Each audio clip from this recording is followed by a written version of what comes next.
Okay, so I get this question a lot. This is actually one of the questions that over the past 15 years, I think I've been asked is what if I see certain number sequences? Like, what if I see 1111 or 111, 222, 333?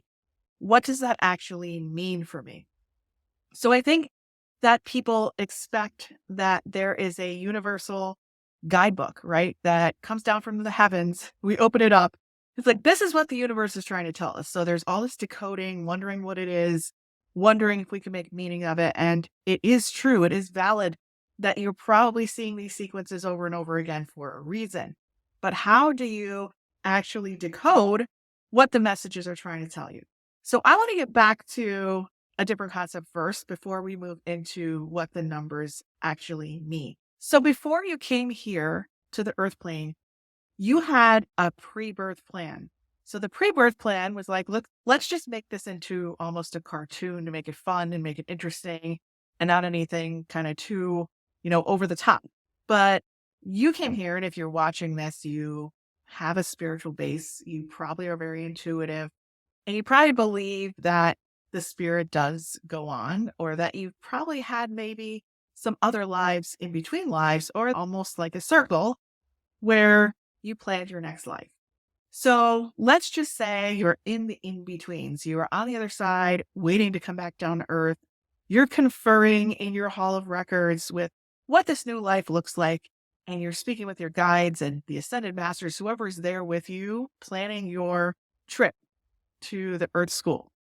And they're saying to you, okay, well, this is the ultimate mission. This is the ultimate goal. And if you even experience 85% of this, great. We're going to advance you on the other side once you get back, right?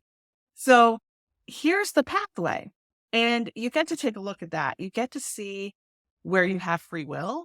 And you also get to see what destiny points that you kind of have to hit to fulfill your mission. So that means certain people that you need to meet, certain key life events that need to occur, certain places you need to be at certain times, and certain members of your soul group who came and incarnated with you to meet and to play out some of these lessons that you may have to finish with some people. So there are key destiny points along your pathway. Now, as you move forward in your journey here, right, you do have free will to choose to live on a lower vibration pathway or a higher vibration pathway. So things could be difficult. They could be medium. They could be really exciting. And it's kind of like, if I were to put it simply, if you went to, a travel agency and you lived on the East Coast, up on the Northeast, and you are driving to Florida, let's say in the United States. And the agent would sit down with you and say, okay, here's the different routes you can take. This one is full of traffic. You're most likely going to get frustrated. You're going to hit every major city as you go along. There's going to be detours. There's going to be construction. While it's 2 hours less, I would say it's going to be more frustrating. Or you could take the scenic route where you could see all these beautiful, mountains and streams and waterfalls, but it's going to take you an extra 45 miles to get there. But there'll be no traffic. But you definitely want to stay away from that route. It'll take you there, but it's going to be a bumpy ride. So we can choose based on our free will what kind of ride we want to live here. So there's a lot of free will going on. We could decide which lane of the highway, or which route we want to take to our mission and our destination. And personally, I'd rather you take the highest vibrational route. So there are times where we're in alignment with our soul mission and purpose. And that doesn't necessarily always have to be career, but there are times when we are in alignment with this. And then there are times when we really are getting off the beam, or a decision we can make will really take us off track. And so the other side, or angels, whatever you believe in, whatever universal power you believe in, will kind of try to jump in and give you messages. Like, you don't just need to hit up an intuitive or medium or somebody who has access to this information. You have access to be able to receive information from the universe if you are just present and observing, right? So what they will do is they will start to give you those repetitive number sequences to say, hey, we're here. We want to connect with you. You're having a hard time right now. So we just want to let you know, keep the faith and everything will work out with this situation. Or they want to tell you, hey, it's time to redirect.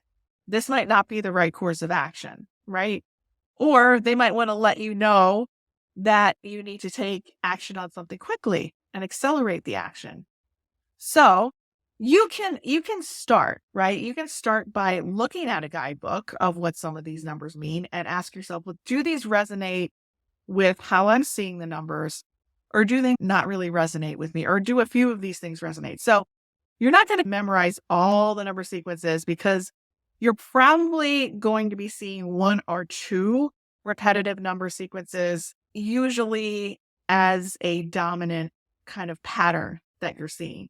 So you're not going to be seeing 5 or 6 and trying to make, use of it. But you can go back to someone like Doreen Virtue. She did the angel numbers a long time ago, and they were pretty simplified explanations of those numbers.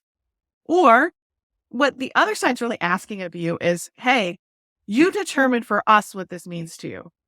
And then once we get the memo telepathically, energetically, that this is how you interpret this, and now you're going to see the law of averages as each time this happens, you apply this, and the law of averages shows you the result as being the most consistent. That's usually what it means. So really, the ball is in your court to determine what those sequences mean to you. But you can take ideas from the internet or from guides and say, you know what, I kind of like this attribution to this number sequence, and this is what it will mean to me. So you can get those ideas. For instance, 444, all my whole life, it's like, oh, the angels are around you, surrounding the situation, all will be well, right? So 444 is usually an angel number, but it doesn't have to be. Some people might see sequences like 2727 or 1111, right? I mean, I could be driving on a trip. I'll see the number sequence on a license plate and I say, okay, this means I have to redirect my route, because you might not think that little small choices in your life will change course. But think about it. If you make a right or a left on the street and you decide, hey, my intuition's pulling me to go into this bookstore or whatever. And you're like, but logically, that doesn't really make sense to me. But you go in the bookstore and then you meet somebody significant in your life in bookstore. So you might not think that these little choices make any difference, but the universe is always trying to speak to you and always trying to get you on the track of your highest alignment. So think about roller coasters. We don't want to be on the water roller coaster being whipped around up and down. While it's fun, you tend to not be focused and a little bit scattered and overwhelmed. We want to be on that beautiful, still, nice ride where everything's flowing and our intuition is really speaking to us. So I want you to take the next step for yourself and really determine what this could mean to you. So think about maybe one or two number sequences that you're always connecting in with, and think about your intuition and what it really signifies to you. So that's going to be your next step. And if you want to take this conversation and break it down any further or ask me any more questions, come into my free community. It's called Manifesting Momentum with Marisa, and you can join for free in the description below. It's about how to survive as an intuitive empath or anybody who's highly sensitive in this world. It's really important to have a sense of our own energy, what's ours, what isn't, and stay away from draining situations and move into flow. So I will see you in the next video. But for now, make sure to click the link below and continue the conversation with me in the community. We'll see you soon.